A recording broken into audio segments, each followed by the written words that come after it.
এই বাইতুল্লাহর সাথে আমাদের সম্পর্ক কি? সম্পর্ক কিসের মহাব্বত, কিসের প্রেম? এক কথাই যদি বলতে চাই, একজন ইমানদারের, একজন মুসলমানের দুনিয়া এবং আখিরাত, দুনিয়া এবং আখিরাতের সমস্ত সফলতা, সমস্ত পুণ্য, সমস্ত নেক, সমস্ত উপার্জনের খাজানা হইল আরব। সমস্ত মহাব্বত, সমস্ত ভালোবাসা, সমস্ত সফলতার খাজানা হইল মক্কা আর মদিনা।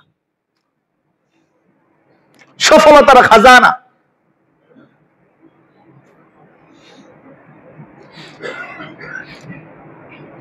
এইখানে মানুষ তার দুনিয়াতেও যেরকম সফলতা অর্জনের সমস্ত রসদ ওইখানে যোগান পায়, ঠিক আখিরাতের সমস্ত সফলতার যোগানও ওই মক্কা, ওই মদিনার মধ্যে আল্লাহ রেখে দিয়েছেন।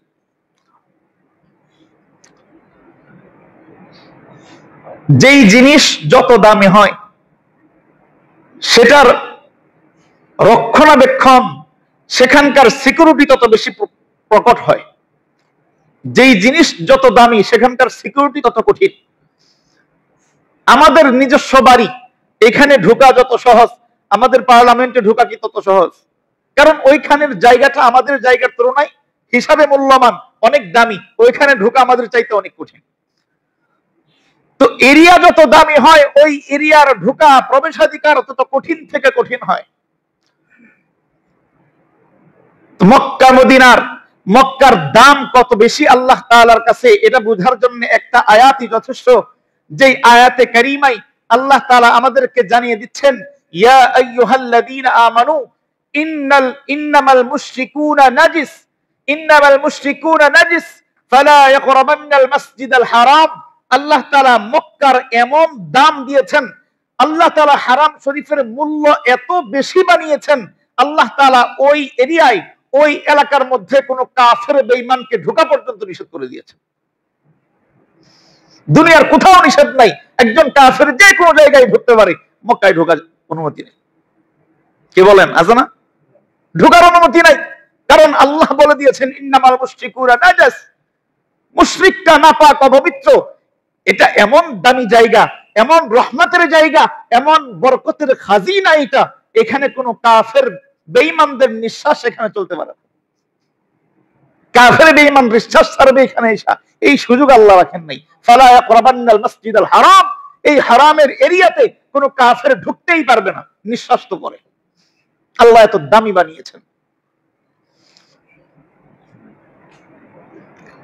কেমন রহমত, কেমন বরকতের জায়গা। দুনিয়াতে কিছু কিছু দামি জিনিস আছে, যেই দামি জিনিস আমল করলে তো সওয়াব সওয়াব, ওই দিকে তাকাইলেও সওয়াব। যেমন কোরআনে কারীমের তেলাওয়াত করলে যেরকম সওয়াব, কোরআনের দিকে তাকায়া থাকলেও আল্লাহ সওয়াব দান করে। মা বাবার খেদমত যেরকম সওয়াবের জিনিস, কেউ যদি মায়ের দিকে, কেউ যদি বাবার দিকে দরদের নজরে, ভালোবাসার নজরে একটু তাকায়, আল্লাহ তাআলা তাকেও একটা হজের সওয়াব দান করে দেন।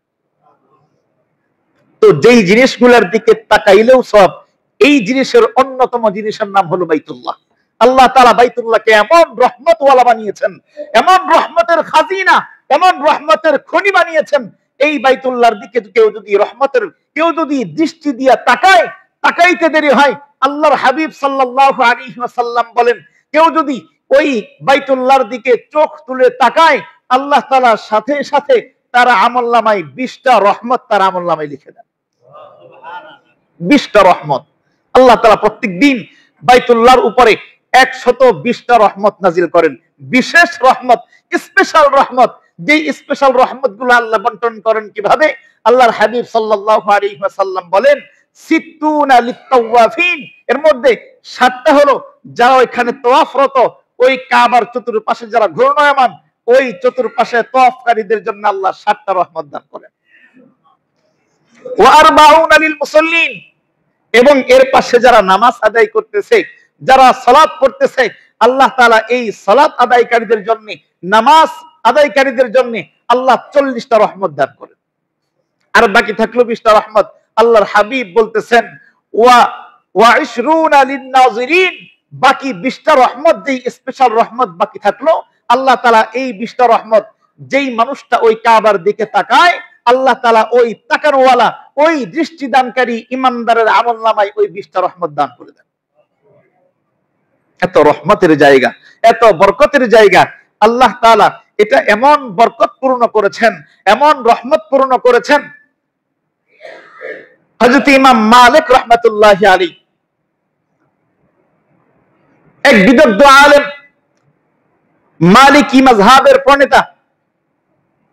হযরত ইমাম শাফি রাহমাতুল্লাহি আলাইহি সহ আব্দুল্লাহ ইবনে মুবারক সহ অসংখ্য মুহাদ্দিসিনে কেরাম, অসংখ্য মুজতাহিদিনে কেরামের উস্তাদ যিনি, হযরত আনাস ইবনে মালিক রাদিয়াল্লাহু তাআলা আনহুর সরাসরি ছাত্র।